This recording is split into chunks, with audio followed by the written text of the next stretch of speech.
Hey everyone, Al here. We begin the pierogi process by making the filling, starting with the potatoes. No, not you. 4 to 5 medium potatoes is about right, and you can add one or more, as we have here, if they're on the small side. We'll scrub and peel them as you normally would for mashed potatoes.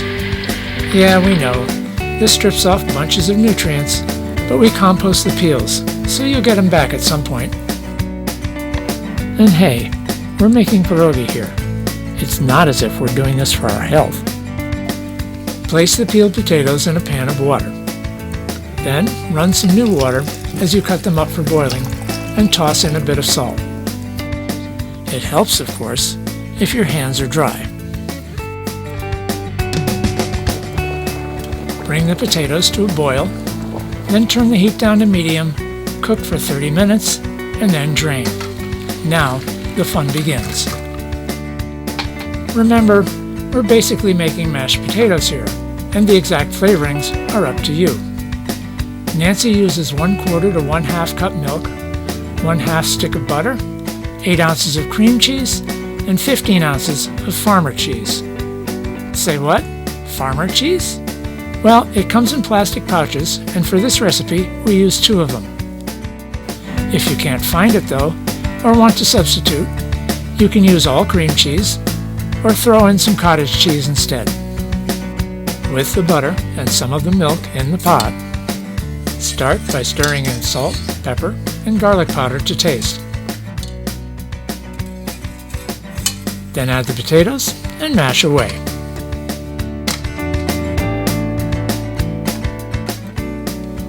Add a bit more milk as you keep mashing, then add the cheese mixture, maybe half at a time.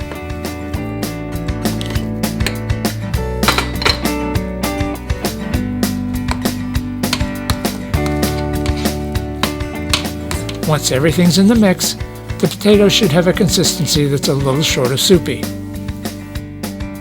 And that's it. Slap the lid on the pot, toss it into the fridge, we use the term loosely of course, and let it sit overnight.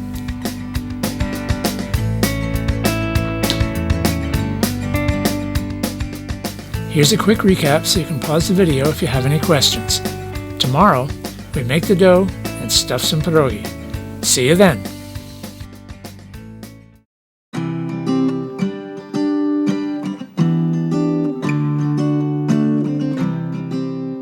Pierogi dough is pretty basic stuff. 4 eggs, a pint of sour cream, 5 cups of flour, and a teaspoon of salt. Combine the eggs, the sour cream, and the salt in a mixing bowl, then start adding the flour 1 cup at a time. What, no video? Yeah, well, Al messed it up, but we think you'll be okay. With that last cup of flour, the dough officially becomes difficult, and hand-to-hand combat is advised. By the way, sharp-eyed viewers will note 2 containers of sour cream. That's because we used the leftover half of an old one and then opened the second one. Still only 1 pint total. Once you've subdued your dough into a well-mixed lump, cover it and let it rest while you get ready for the next steps.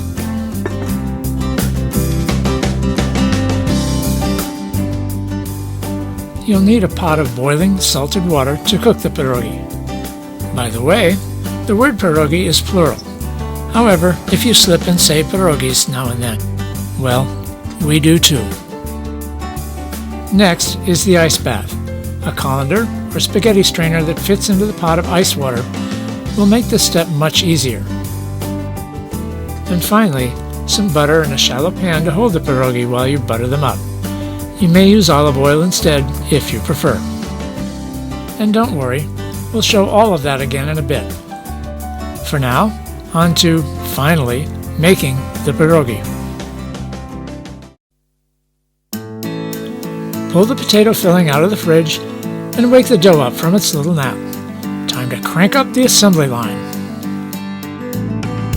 You can also make the dough ahead of time and refrigerate it, but Nancy says fresh dough is easier to work with.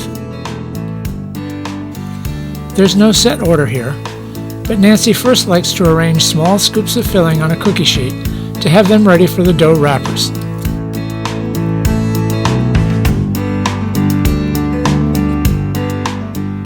If you don't have a small scoop, you can also roll them by hand.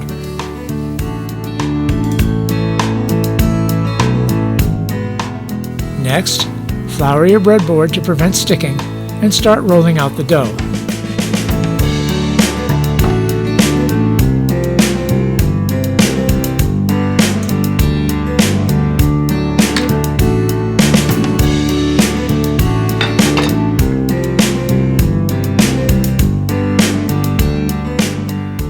How thin, you say? Well, experience helps, but if it's too thin, it'll break when you wrap it around the filling. A thicker rollout will simply make more doughy pierogi, which is a matter of taste. You may just need to experiment.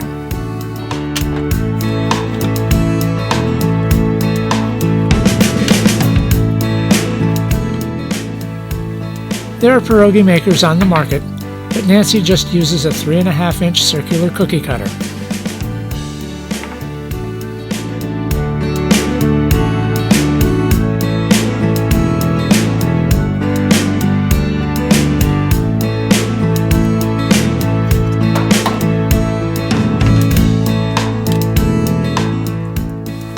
And now, the moment you've been waiting for, we wrap some pierogi. Take a dough circle and stretch it slightly in all directions, then grab a ball of filling and fold it into the dough. Pinch the sides tightly all around to make sure the filling stays inside. And repeat. This operation can easily be scaled up. Given enough ingredients and enough room, multiple people can be making scoops of filling, rolling and cutting dough, and wrapping. Nancy has friends who have pierogi parties for the holidays, turning out hundreds in an afternoon. However, our effort today will be less ambitious.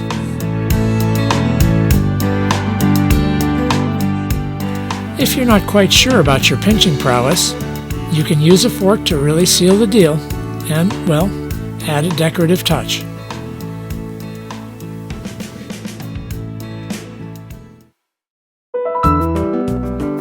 As you near the end of the wrapping, take a quick break to start heating the cooking water, melt the butter, and prepare the ice bath to be ready when you're done.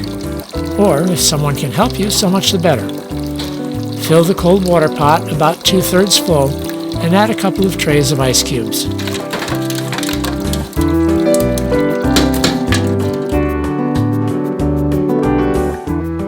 You're on the home stretch.